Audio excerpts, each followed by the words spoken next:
Meeting in order. Our first item is our Pledge of Allegiance. I pledge allegiance to the flag of the United States of America and to the republic for which it stands, one nation under God, indivisible, with liberty and justice for all. Mr. Vice Chair, could you read our mission statement? The mission of Marshall Public Schools is to educate, support, and prepare all learners for success. Thank you. Approval of the agenda. I'll make a motion to approve it. Do we have a second? Second. It is open for discussion or any additions. Hearing none, please vote.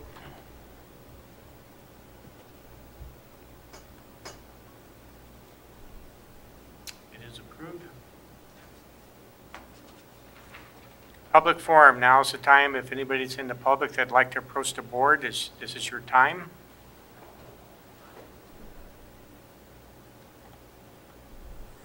Moving on to our presentation, it's always an honor to have Mark representing Taher with his hardest worker in the whole company.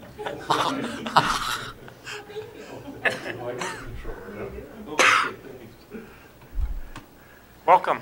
Thank you. Nice to see everybody. I appreciate you allowing us to come and visit for a couple minutes. So 30 years already, Mark? Isn't that wild? Yeah, 30. Amazing. Yeah. Lori, you've been with us? 25. I've been on the team 26, so we did have some colleagues prior to us. But yeah, 30 years. I was here when you started. Yes, you were. Yes, absolutely. Yeah. So it has been a long time. So it's been, yeah, really long time. Yeah. Well, we prepared a presentation, and so Tricia's going to have me use this. So hopefully, I won't screw it up. If I do, I might have to give it back. But we'll try to keep on stack. So first of all, on behalf of Lori and Bruce, Judy, the rest of our colleagues, we certainly appreciate being able to be a partner with you and enjoy 30 years. We're very proud of that, and we've accomplished a lot. But as we always share, we have much more that we can do. So, a recap from last year: we certainly had a good year. I think we met all of the challenges that we created and some of those things that we had talked about in the previous presentation that I did about a year ago. Financially, I think we're in a very good spot. It's not about money, but obviously it does help, because all of that money that we do generate, if we do have that, we reinvest back into the program by equipment, and I'll talk about that in a couple of minutes in terms of what we were able to accomplish with that, so we're very grateful for that. As you know, we went through the formal bid process this last spring, and I think this year in particular, you had much greater competition in terms of looking at the food service program, and I think that's a compliment to you as a district, that there are other organizations that value your food service program, and so we fortunately were able to be the ones that rose to the top, and we certainly are grateful for that and take that very seriously and realize that we still have much to accomplish. So we're looking forward to that. I'll explain maybe just a couple of the things about some of the things that we did put in with our proposal.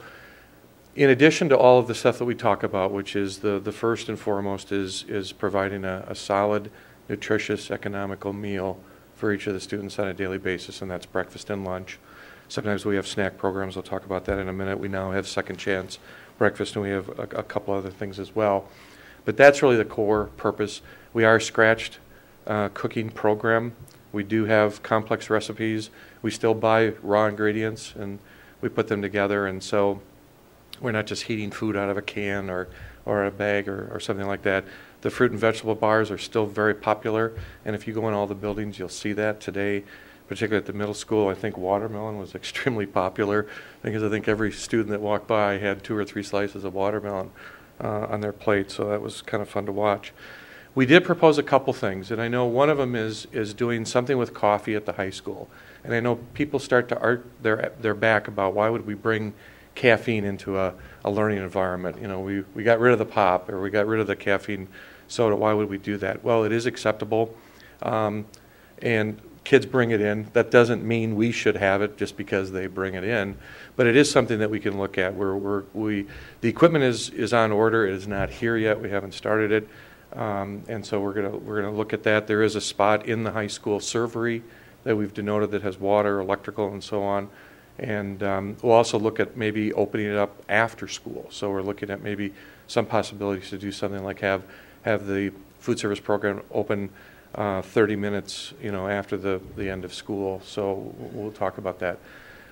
The Intro to Ag class, when I was reading some stuff last spring and Bruce Lamperk and I were visiting, one of the things that I noticed in that curriculum is they talk about various parts of the industry within that group. And we've never really got in front of that team. And so one of our goals or challenges would be that we could maybe reach out to that group, maybe possibly do it next spring if we can't get it done yet this fall, and look at that as a possibility of being able to talk about the food service industry, the institutional side of the group, if you will, and talk to young people about either a career in this industry or how we go about doing what we do with the USDA regulations and so on and so forth. So that's really on our list. Expanded choices, we continue to look at what do kids want, what meets the regulations, and what will they be willing to eat. And so that's a constant challenge for us, and so we are looking at some of that. Sports meals, I did talk to Lori about that there might be an opportunity for us to provide some type of meal service for student athletes before they leave campus to go off, or if they're on campus to consume something before they're in a competitive environment. We do that in other schools with some success, and so that's one of the challenges that we're looking at for this year. LTOs, we'll show you a picture of that in a minute. It's our limited time offerings. They have been, it's a brand new recipe that we would create. It has been analyzed from a nutritional content. It meets the regulations that we're currently obligated to serve within. And it would be something that we bring in and then it disappears. And so we could bring it back at some other later point if it's very, very popular. But it just gives the kids kind of another experience, if you will. Harvest of the Month, we continue to do that and work with local purveyors and farmers. And then the Farm to School, and I'll talk about that in a minute. Now you got to help me here. Just get to the slide. Can we do that? I did a 4-year comparison. Oh, well, I'll just show you this. This is the company that we're using for the coffee. It's not equipment that you'll have to purchase or that the school district would have to own, and we bring it in from the Ronico company, and so that's the company that we'd be using. The next slide, I think, shows us the LTOs. So in September, we had the Texas Rub chicken sandwich, and then in October, we're doing a Korean beef bulgogi quesadilla. And so from time to time, you'll see those posted because Lori gets those, and we do it usually once, maybe sometimes twice during the course of a month. The Harvest of the Month, hopefully you've seen these. If not, they're on the website, and they should be posted in the various buildings. We really talk about having some fun facts so that students can go up and look at it and get some information from that. So we've found that that's been very successful. This gives you an example of the secondary. We will also design it for the elementary as well. And that gives you an example of the two. So then what I did is I went through and I used the 4-year comparison.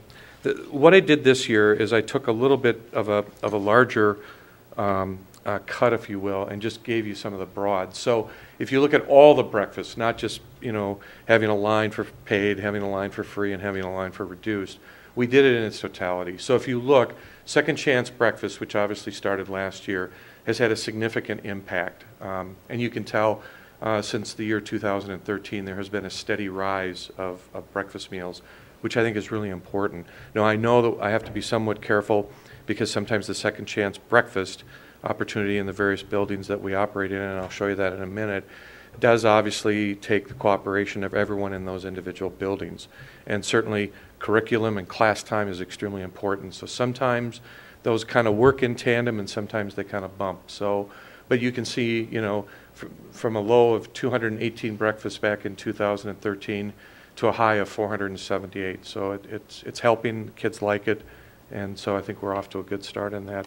The next one shows your lunch participation, and again, I took a broader dive on that as opposed to just paid for introduction, showed you all those individual slides. We grouped them together And you can see from 2013, we were doing about, on average, 1,734, up to this last year, 1,862. The prior year, on average, was just a little bit higher, if you will. And there again, it can be a function of the enrollment. It can be a function of, obviously, participation, a la carte. There's a lot of different things that go into that. But you can see we're still trending in a positive way. Mark, what has been the effect, would you say, over the past, 3 years that we've had the 1 hour lunch period at the high school? Do you feel you're serving less kids there because of that, or more kids, or hasn't it really changed the dynamic? No, it has, and Bruce, I appreciate that question. When we first embarked upon it, it was like, oh my word, we're going to serve all the kids all at the same time in a short period of time. I was very, very worried about that. They certainly kind of self-police themselves. This year, and I did mention that to Lori, and maybe Lori, I can ask you as well. I think they're still getting. We have kind of a long line at the beginning. I think the kids haven't quite adjusted yet. I think there's some things going on with the classrooms as well. Either there's some stuff right up to it, and either they'll race. I know that some of the ladies were sharing with me that I think there might be some relief here in October with the schedule, so that they're not all going to come at once. Last year the kids were very good. Some kids would come right away. Others would go do something else and then come back, and then maybe the adults eat in between. Do you want to share anything in that regard that you've noticed? Yeah, I think it'll get better when the schedule changes a little bit. Right now, the freshmen have to be at a certain area by 11:30, so they're all coming at once. That'll change. Yeah. You know, we having looked at it now for 2.5, 3 years, or whatever the time period has been. It is a unique experience, I think, for kids to decide when they want to go through that line and be able to figure out, with the exception of maybe the 9th grade right now, because if they have to be somewhere else at 11:30, they're going to get there as quickly as they can to try to get through the line. You know, the way that the servery is designed is really, it allows, or we try to allow, the movement of students and get them through as quickly as we can. And of course, we have 3 points of sale. So we feel confident, but, you know, I mean, Brian hasn't shared with me any concern that he had specifically about it, but we'll still continue to monitor it. So I will tell you this, I believe you're the only school we have in our portfolio that does that in terms of having one lunch period for the high schools. The a la carte. Our emphasis not on a la carte, but we do have a la carte, so it obviously plays into the role. I think you can tell we had a high of 13 in year 2013 of about $1,100 a day, and we've had some bouncing around in the last 3 years. A number of things contribute to that. One is when the regulations went in, which they put in regulations for a la carte in the year 14-15, it dramatically dropped because we really struggled to get some a la carte items that would fit within the new regulations. And so consequently, we just didn't have some stuff for the kids to sell. Then in year 15, we really recovered from that, and so we got another bump, if you will. This last year, why did it drop again? I think because a lot of kids focused on the main meals. And I think in some respects the dynamics of either the economics or that they just didn't want to spend any more money in addition to their main meals. And that's why we've seen, you know, some deflection in that. Again, it's also a function of having things kids will enjoy and buy and eat that still make, you know, within the regulation. And then when you look at the equivalents, and the equivalents would be, you know, we take all the meals, we take all of the a la carte, and we do that. We're still trending on a very good line. So if you look at 2013 was 515, and you fast forward to last year, 521, we're still within that same wheelhouse. So we feel confident about that. And then the last one, I think, is if you take all of the meals, both breakfast, lunch, and equivalents, how are we doing just as a program overall?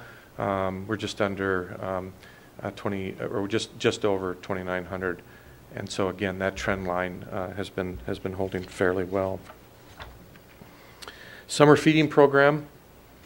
I just did the last 2 years, and there's a lot of data because you had different numbers of serving days and you had different numbers within the months. So from a comparative standpoint, it was a little bit harder.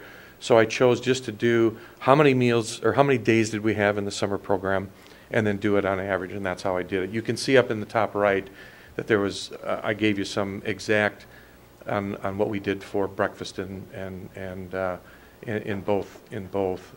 But in this case, we had 37 days. A year ago, we were averaging about 95 breakfasts, and this last summer, we had 35 days, so 2 less days, and we averaged about 80. So we had a deflection of about 15, but it still shows that there's a need and that kids are being able to participate, at least those that want to. And then this summer, I did the same exact, where you can look at, we still had 37 days 2 years ago, and then 35 this last year. And again, just a little slight, we were at a high of 173 on an average, and this last year was 162. A lot of things can play into that in terms of, weather. There's a lot of different dynamics, but consistently, I think it shows that there's still a need, and we're still serving, and hopefully those will continue to grow. See, where am I? Special programs. The one thing that I created this slide because I thought it was important. Sometimes we talk about this, and you folks know it even better than I because you're addressing these issues on a monthly basis. But when you look by building, it is sort of interesting, all of the different things that go on with each of the buildings. So if you look at the high school, obviously the breakfast program, the lunch program. Now we've got the Second Chance program. We also provide breakfast and lunch meals for Maytech, and then we're also supporting the daycare at Maytech for their lunches. So those are being delivered as well. And then we also are providing the lunches at the Head Start program, which is over at one of the former elementary school sites. And then the summer feeding program lands in that building. The middle school, obviously, breakfast and lunch. Now the Second Chance breakfast. They do an after-school snack program. And then now the VPS program as well. And that's both for breakfast and lunch. We don't have a lot of statistics yet, so hopefully, in a short period of time, we'll see how effective and how well that's going. Parkside, we have both the breakfast and lunch program, the after-school snack, the VPS. Then they have the Minnesota Kindergarten Milk Program because of their age there, and then the Special Milk Program, which is federal, and then the Summer Feeding Program site. And finally, Westside has both breakfast and lunch. They also have the Second Chance, and then they have the after-school snack. And then at Maytech, obviously, we just have the breakfast and lunch program at those 2 sites. But I thought it was interesting to kind of create that and let you see all the various kinds of things that go on in each of the buildings. Sometimes if Lori appears frazzled once in a while, it's because of all the different things. And granted, each one of those programs have different sets of accountabilities and policies and rules and requirements and all of that. And she could get up here and talk to you about all the different production records that she has to do and the menus she has to create and some of those. So we share that with, just so that you know. The major capital improvements that we made this last year, and I thank you for allowing the food service to be able to have some of these improvements because they're well needed, and that there was fund balance money in the food service fund that you did not have to use general fund to be able to do that. So at the high school, we had to get another full-height heated cabinet, and then we had to get a 2-compartment steamer. Even though it's a fairly new building, steam equipment with water, and the hardness of water really creates challenges for that steam equipment. So unfortunately, we've already had to replace that. At the middle school, we added another full-height heated cabinet. I noticed today now when I visited with the middle school, they were very upfront with me about that at some point we're going to have to look at some more ovens there because it's now a challenge on certain menu days just because we just don't have enough oven capacity to be able to do some things, even with the extra heated cabinet. So that'll be our next challenge that we'll look at, and I'll make a recommendation to Bruce about that at some point. And then at Parkside, we got another dish machine, and we put the 2-compartment steamer in as well. So the other thing that Lori is looking at is a 1, 3, and 5-year plan in terms of the respective buildings and what do they need, so that we have some sort of replacement plan, that it isn't just that we're always reacting. We have the fund balance money now, so that provides a cushion, but we still have to be proactive to identify, the needs and what we have. We will have another administrative review. It seems like we have one almost every year, but we will have another one, and they've told us that it will happen next April, and that the site that they're going to look at is Parkside. So we know in advance what that is. We have an audit team, an administrative audit team that will work specifically with Lori. It's independent of my group, and part of that is because they will come in and look at everything with a fresh set of eyes to make sure that we are doing absolutely everything that we need to do from policy and code-wise. And so that process has already started. I think Lori just got a huge packet sent to her in preparation for what we have to do to have all the documents ready to do that. So I'm confident that we'll have another good review, but that will be coming up, so you'll hear more about that. I want to share with you the reimbursement rates because it's important. Because of the fund balance that we had, because we went out for competitive bid, there was a decision not to ask any of the vendors to have a price increase. So we've held the selling prices to the same level that we did a year ago. But I share with you what the reimbursement rates are. So in breakfast, they were increased by 4 cents a meal, with 1 cent going to paid, and that was an increase that we hadn't seen before, or at least for several years. And then lunch was increased by 7 cents per meal and 1 cent for paid. And there's a formula that we always go through to look at in terms of where is our selling price at, where does it need to be in the eyes of the U.S. government, because they want to make sure that local districts are still keeping up with what the reimbursement rates are in terms of having that selling price be there, so that you're not really subsidizing it, if you will. And so we're still in line with that, and we're always happy to receive those increases. The cost of fresh fruits and vegetables continue to go up. A lot of the, what I would call center of the plate canned items are very flat. We do see bounces in protein, but it's really a little bit more stable. Milk has become more stable. So overall, I think that the price increases that we receive from the government should certainly help us, meet our goals. The negative balances, we always talk about that. At the end of June, they were approximately about $4,800, which we've really gotten them down. So it's that process continues to do well. I think we now have a system in place that Lori and her team are able to not only communicate in a variety of manners with the constituents, so not everybody just receives an email or a letter or a note through a backpack, but there's a personal phone call that's made. And then any of those families that are struggling that might need some extra consideration based on certain circumstances that might occur within that family, we usually address those to either the principal at the individual building, or we take it to the district level and decide. There might be some that if we've had them carried over, and I would have to ask Lori this, for several years, we may have to consider looking at a different option for that, try to figure out how to collect those or do something else. They rose about $200 between June 30th and last week, so there is a little bit of a creep. That's sort of normal at the beginning of the school year, but we're really trying to hang on to that, and hopefully that 4,800 is we can continue to manage that and keep it to coming down. Some activities that I just wanted to share with you. Lori just did something with honey at each of the buildings, and she's using Falls honey, which is out of Hanley Falls. And then we also are receiving some produce products from Rupert Farms out of Curry. Last week for homecoming on Friday, the hamburgers were 100% grass-fed beef that came from Shady Knoll Farms. And we find that that's been very, very popular. And so I think we have enough product to do another event that Lori will plan. She's been working with the football team on doing the pasta meals, so that's an example of the sports meals or some of the training meals that we used to talk about. The National School Lunch Week will happen the week of October 9th, so you might see something about that.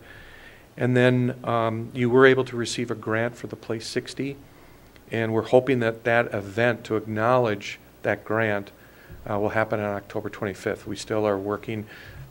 We've looked at a couple different buildings and had some conversations with the administrators in each of those buildings. And right now I think we're leaning towards the high school, and so Lori and Brian will need to connect to do that. We want to involve students. We certainly want to have the local media present to be able to see that and witness that. And that also works with the Midwest Dairy Council, so that is in conjunction. So watch for that. It should happen on October 25th if everything works. So So with that, I'll turn it over to you folks if you have any questions or comments for myself or Lori. We certainly, again, appreciate the business and the opportunity to come and visit with you tonight. So we're excited about this school year. We really are. So we're off to a good start. So, and we hope you hear that as well. So, Members, you have questions? Thank you very great. much. Thank you. Great Yep. partner. Nice to see everybody. Thank Thank you. Thanks, Mark. Board forum, does board members have anything they'd like to bring up?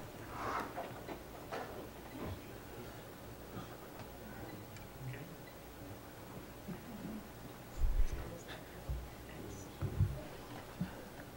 Moving on to our discussion items, we'll move on to the second reading of policies 401, 406, and 104. Motion to, just discussion, open for discussion. Any discussion on those?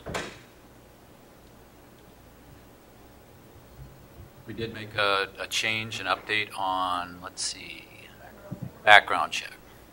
Yep. Okay. Right there. Moving on to our action items, approval of the increase of FTE for special education position. I just have a question on that. You want to back up? Why is it only 1/10? Why didn't we go full-time? I'll make a motion to approve first. So we can discuss. Okay, open for discussion. That's my question. Why is it, if there's a need, why did they only go up by 1/10 of one position? The person that is in question, not in question, as part of this this recommendation, is a .9 with her 2 shared positions. So, So this is if you're full-time, okay. yeah, and would address Why we go full-time? some needs based on that .1 FTE. Any other comments, questions? We'll call for a vote.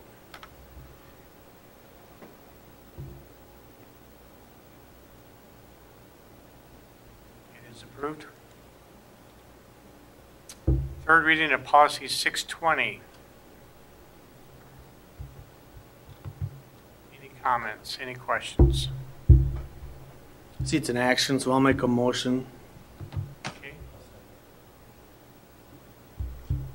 I have a question, comment. I'm concerned that we're putting hurdles in place for students on this for the PSEO portion of the credit. We're requiring them to put in writing a request to have a potential grade weighting. And we're also putting a 10-day limit on it, so it's got to be done 10-day. At a minimum, I would like to see our staff be required to notify students of this at the time they register for it. The fact that we're putting a requirement like that in policy, our students aren't going to read through our policies to find this, and I'm not real confident that we would make that well known to students. So I would like to, if there's any other discussion, I'm going to probably make a motion to table this until Scott's back.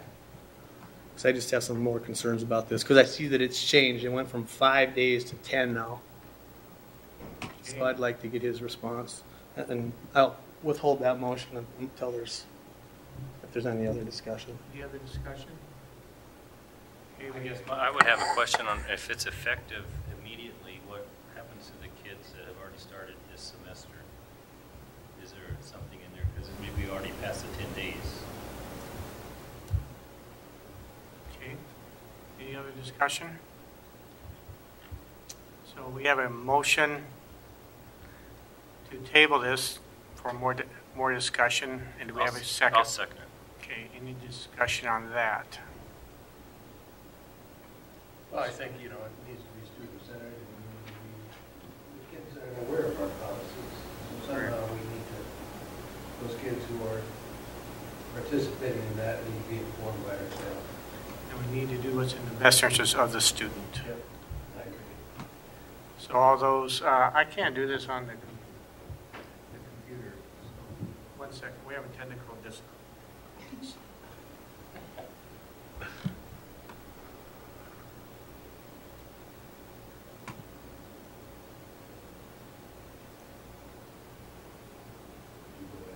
There we go. I did not, yeah, I did not enter the motion to review it, to start the review, because I couldn't get to it. Next meeting, is that what your Yes. motion? Yeah, next meeting, table to the next meeting, please.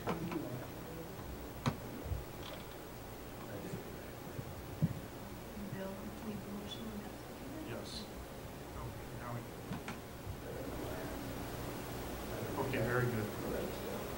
So the board tables this reading until next meeting. Okay, so it says that the board will table this reading until the next meeting. We can vote on that now, please.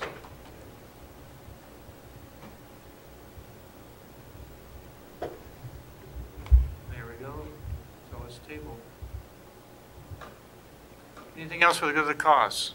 I forgot to mention, Bruce and Dion and myself went to the MREA meeting in Slate. Slate. Very informative. A long time ago, last Monday. Yeah, so. last Monday, so it's been a whole week already. It was very informative. I thought it was a lot better than the MSBA meeting. They talked more about what's coming down the road, what they're looking at, and I can't remember what their main thing they want to look at. Bruce. Of course, all of our unfunded mandates. Yeah, that was certainly one of the things. What else did they? Brought that pamphlet in. They talked about our co-ops, like the Southwest Co-op. They don't get any money for maintenance like everybody else does, and they're trying to get something in to help the co-ops get money for maintenance. So long-term maintenance, they don't get any of that money. They were looking at more long-term programming as compared to MSBA, which was more reactionary, I would say. Right. So. And they talked about the teacher shortage and ways we can help that. Did you talk any about the ag to school credits? Yeah. That's publicized. Yep. That's a Talked big about benefit. that and how we can get the word out to its effect for those farmland property owners, and maybe moving forward between the Department of Revenue and the Minnesota Department of Education to have it part of the levy process, where it really isn't at this point in time, other than it'll show up in the truth in taxation statement. So they were good listeners. Good. Did you have anything you'd like to bring up? No. Not today? Okay. You have a fun homecoming week coming on? Yeah. Good. Very good. Meeting's now ended. Thank you.